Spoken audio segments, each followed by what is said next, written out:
One, two, three.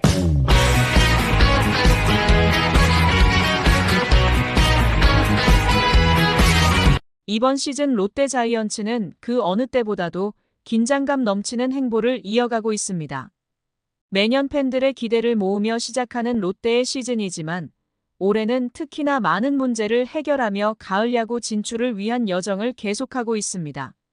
과연 롯데가 가을 야구에 진출할 수 있을까요? 올 시즌 롯데는 어떤 모습을 보여주었고 앞으로의 전망은 어떠할지 롯데의 현재 상황을 깊이 있게 분석해 보겠습니다. 구독과 좋아요 눌러주시고 롯데를 응원해주세요.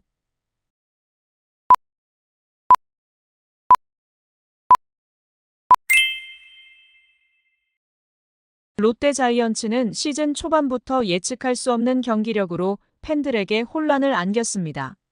4월까지 롯데는 투타의 엇박자 속에 고전하며 30경기에서 8승 1무 21패라는 저조한 성적을 기록했습니다. 이로 인해 팀 승률은 2할 7푼 6리로 떨어졌고 리그 하위권에서 벗어나지 못했습니다. 이 시기 롯데는 마운드와 타선 모두에서 불안정한 모습을 보였으며 팀의 구심점 역할을 할 수 있는 선수들의 부진이 겹치면서 팬들의 기대에 크게 미치지 못하는 경기력을 보여줬습니다. 그러나 5월에 접어들면서 롯데는 반전을 시작했습니다. 5월 한 달 동안 롯데는 13승 1무 10패를 기록하며 승률 5할 6푼 5리로 부활의 신호탄을 쏘아 올렸습니다. 이어진 6월에는 더 놀라운 성과를 거두었습니다. 롯데는 14승 1무 9패로 승률 6할 9리, 월간 승률 1위를 기록하며 리그 강팀으로서의 면모를 드러냈습니다. 특히 6월에는 투타의 조화가 돋보였으며 타선의 폭발적인 힘이 팀 승리에 큰 기여를 했습니다. 롯데는 이 상승세를 바탕으로 전반기를 8위로 마감했지만 5위 SSG 랜더스와의 격차를 3경기 차로 좁히며 가을 야구에 대한 희망을 놓지 않았습니다. 롯데는 올 시즌 여러 징크스를 극복하며 팬들에게 새로운 희망을 주고 있습니다. 봄대라는 별명은 이제 과거의 이야기로 롯데는 봄철에 강한 모습을 보이고도 여름을 넘어서도 그 기세를 이어가고자 노력했습니다. 특히 고영표 징크스를 극복한 경기는 롯데의 자신감을 크게 높여준 사건이었습니다. 롯데는 그동안 고영표를 상대로 유독 약한 모습을 보여왔지만 이번 시즌에는 그의 강한 투구에도 불구하고 타선이 집중력을 발휘하며 승리를 쟁취했습니다. 고영표는 지난해 롯데를 상대로 4경기에서 3승 무패, 평균 자책점 0.93이라는 압도적인 성적을 기록했지만 올해는 달랐습니다. 롯데는 고영표를 상대로 더 이상 물러서지 않으며 강력한 타선의 힘을 보여주었습니다. 그러나 롯데의 이 상승세도 7월에 들어서면서 한풀 꺾이고 말았습니다. 롯데는 7월 한 달 동안 6승 14패를 기록하며 리그 최하위 승률에 머물렀습니다. 이 시기 롯데는 마운드의 붕괴와 타선의 침묵이 겹치면서 시즌 초반의 불안한 모습을 다시금 드러냈습니다. 6월 말에 -5까지 줄였던 승패 마진은 7월 말에는 -13으로 악화되었습니다. 팀의 분위기는 침체되었고 팬들 사이에서는 다시금 가을 야구 진출이 어려울 것이라는 우려가 커졌습니다. 그러나 8월에 들어서면서 롯데는 다시 한번 기적 같은 반전을 이루어냈습니다. 팀의 반등을 이끈 주된 요인은 바로 타선의 폭발력이었습니다. 롯데는 6월과 마찬가지로 타선이 강력한 힘을 발휘하며 8월 초반부터 승리를 거두기 시작했습니다.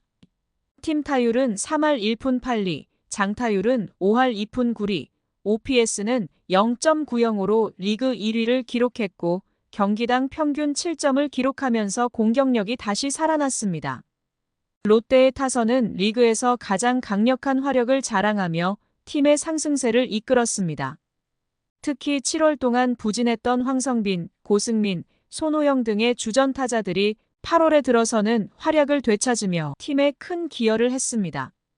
황성빈은 6월까지 팀의 리드오프로서 타율 3할 5푼 6리를 기록하며 활약했으나 7월에는 타율 1할 5푼 4리로 극심한 부진에 빠졌습니다. 하지만 8월 들어 20타수 9안타로 타율 4할 5푼을 기록하며 팀의 중심 역할을 다시 해내고 있습니다. 고승민도 7월 동안 타율 2할 5푼 3리에 그쳤으나 8월 들어 타율 3할 6푼 7리로 반등하며 중요한 순간마다 해결사 역할을 하고 있습니다.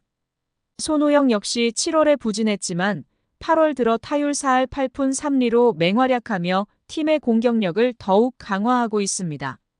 롯데의 마운드도 7월에 부진을 떨쳐내고 8월 들어 회복세를 보였습니다. 7월 팀 평균 자책점은 5.59로 리그 최하위였으나 8월에는 평균 자책점 4.50으로 3위로 상승했습니다. 특히 불펜의 활약이 눈에 띄었는데 7월 동안 부진했던 불펜이 8월에는 평균 자책점 2.93으로 리그에서 유일하게 2점대를 기록하며 안정감을 되찾았습니다. 마무리 투수 김원중은 7월에 4번의 블론 세이브를 기록하며 흔들렸지만 8월 들어서는 3경기에서 무실점으로 3세이브를 거두며 다시금 자신의 역할을 다하고 있습니다. 하지만 롯데의 상황이 완벽하다고 말하기에는 아직 이릅니다. 선발진의 부진은 여전히 해결해야 할 과제로 남아 있습니다. 롯데는 8월에 거둔 6번의 승리 중 선발승은 단 2번뿐이었으며 이는 외국인 투수 찰리 반즈와 에런 윌커슨을 제외한 선발 투수들이 제 몫을 다하지 못했음을 의미합니다. 특히 박세웅의 부진이 아쉬운 부분인데 그는 올 시즌 6승 8패, 평균 자책점 5.34로 다소 실망스러운 성적을 기록하고 있습니다. 박세웅이 안정감을 되찾고 14일 징계가 끝나는 나균안이 선발진의 복귀에 좋은 모습을 보여줄 수 있을지가 롯데의 가을 야구 진출에 중요한 변수가 될 것입니다. 롯데는 2017년 시즌을 통해 8월에 치고 올라가는 힘을 보여준 바 있습니다. 당시 롯데는 전반기를 7위로 마쳤지만 8월에만 19승 8패를 기록하며 최종 순위 3위로 포스트 시즌에 진출하는 기적을 만들었습니다. 이처럼 팔치올이라는 별명을 얻으며 8월에 강한 모습을 보였던 롯데가 이번 시즌에도 그 기적을 재현할 수 있을지 팬들의 기대가 모아지고 있습니다. 현재 롯데는 5위 SSG 랜더스와의 3.5경기 차를 좁히기 위해 치열한 경쟁을 벌이고 있으며 이 승차는 결코 쉬운 도전이 아니지만 충분히 극복할 만한 거리입니다. 롯데가 다시 한번 기적을 만들어낼 수 있을지, 가을 야구 무대에서 그들을 볼 수 있을지 기대가 커지고 있습니다. 롯데의 팬들은 그들의 도전을 응원하며 롯데가 이번 시즌 끝까지 포기하지 않고 싸우기를 바라고 있습니다. 여러분도 함께 롯데를 응원해주세요. 시청해주셔서 감사합니다. 지금 구독을 눌러주시면 행운이 찾아옵니다.